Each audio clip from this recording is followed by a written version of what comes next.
Hey everybody, welcome back. I hope you all are very well. So today we'll be talking about bonds. Well, not James Bond, but corporate bonds, right? So let us try to understand what is corporate bond. I'll explain you with the help of a very simple example. So let's say I want to buy a bicycle and I need money for that. Let's say the bicycle is of 5,000 rupees, correct? And I don't have 5,000 rupees. So what I do is I go to a friend. I say, okay, hey friend, or hey Ravi, you give me 5,000 rupees, okay? And what I will do is I'll give you 50 rupees every month till 12 months. And at the end of 12 months, I will repay back all the 5,000 rupees which you have given me, right? And this is a deal. Now in this deal, what I am doing is I am issuing a bond, right?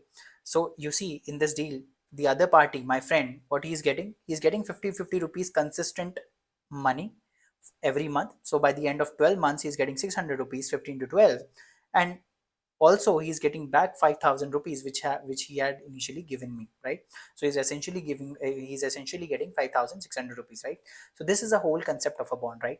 But in case of basically in case of corporates, what happens is corporates, what they do is they issue bonds and in a similar manner, and there is a face value of a bond, right? So for example, they issue one bond, let's say for 1,000 rupees. This 1,000 rupees is called the face value of a bond.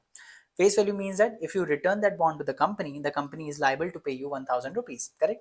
And in addition to that, what the company does is it issues a coupon rate, which is called the interest rate. So let's say I issue a bond of 1,000 rupees, or face value of 1,000 rupees, and I say that there is a 10% coupon rate, right? Or let's say 5% coupon rate, which means that 5% of 1,000 rupees, right, which is 50 rupees essentially, I will be getting. Generally what happens, this coupon rate is annual, right? So for example, I'll be getting 50 rupees annually, and let's say the company issues this bond for 10 years.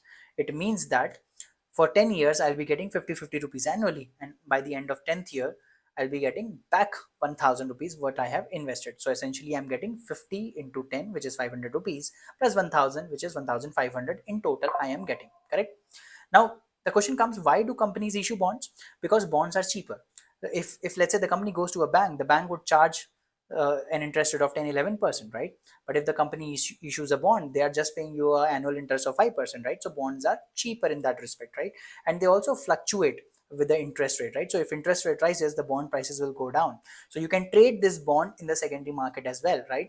So if somebody purchases it from me, I can sell it for more or lesser depending on the demand and supply, right? So this is whole concept of a bond explained in a very simple concept. Please subscribe to our channel, hit that like button, recommend it to your friends. Bye bye, take care.